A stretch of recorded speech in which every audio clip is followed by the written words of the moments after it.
बिस्मिल्लाहिर्रहमानिर्रहीम। अस्सलाम वालेकुम। पिछली वीडियो में हम identifications and corrections of errors की बात कर रहे थे। हमने देखा कि अगर हमारे एल्गोरिदम फ्लो चार्ट या प्रोग्राम में अगर कोई एरर आ जाता है तो हम उसको किस तरह से ट्रेस टेबल से रिमूव कर सकते हैं। तो उस सिलसिले में हमने उस टेबल ट्रेस को देखा और उसके साथ साथ उस एल्गोरिदम को भी देखा जिसकी मदद से वो टेबल ट्रेस बनाया गया था। वहाँ पर एक बात जो थी वो मिस हो गई थी कि स्टेप नंबर 6 पे लिखा हुआ है आउटपुट काउंट।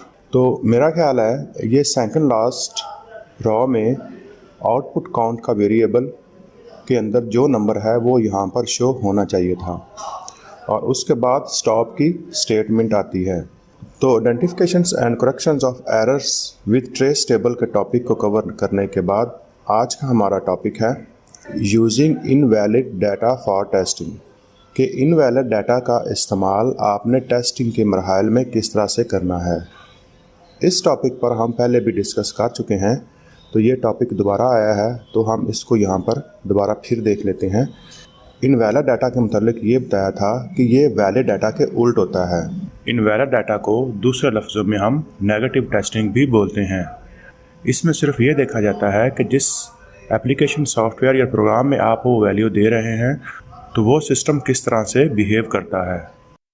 इनवैलिड डाटा से मुराद ये भी होता है कि जो हमारे एल्गोरिदम प्रोग्राम या फ्लो चार्ट को फेल करने की कोशिश कर रहा होता है। हम जैसे ही किसी सिस्टम में कोई इनवैलिड डाटा एंटर करें, जवाब देना चाहिए कि आपका जो डाटा एंटर किया गया है वो गलत है।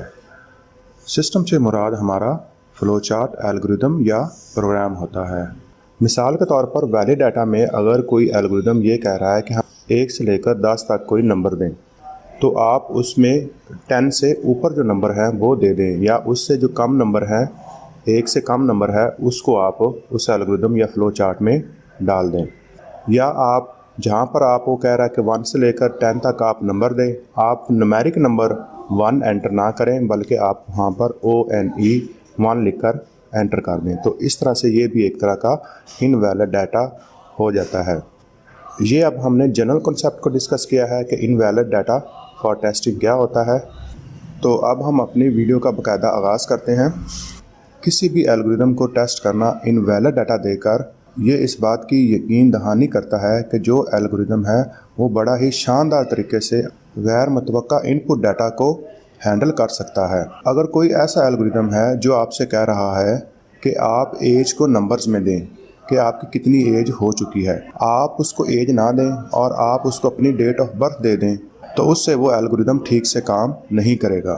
इनवैलिड डाटा देने का मकसद किसी भी एल्गोरिदम का ये होता है कि वो इस तरह की सूरत हाल को पहचान सकता है कि नहीं कि डाटा इनकरेक्ट दिया गया है या कि करेक्ट दिया गया है। अगर कुछ इस तरह से मैसेज आपको नज़र आते हैं उसमें बताया गया हो कि आपका डाटा गलत है, तो ये किसी भी टेस्टिंग के अमल को बेहतर करने में हल को बेहतर करने में मदद देता है। यहाँ पर हमारा पहला चैप्टर ख़त्म हो गया है, तो उसके आखिर में एक समरी दी हुई है। इस समरी में पूरे चैप्टर को कवर किया गया है और आपने इस समरी को बड़े ही अच्छे तरीके से पढ़ना है और मैं उम्मीद करता हूँ कि इसमें कोई ना कोई आपको MCQs या फिल इन द ब्लैंक्स आपके एग्ज़ाम्स में ज़रूर आएगा। तो आज का टॉपिक हमारा बिल्कुल सिंपल सा था, जिसमें हमने इनवैलिड डाटा फॉर टेस्टिंग के बारे में बात की कि इनवैलिड डाटा टेस्टिंग जो होती है ये किसी भी एल्गोरिथम को बड़े ही अच्छे तरीके से चेक करने में हमें मदद देती है।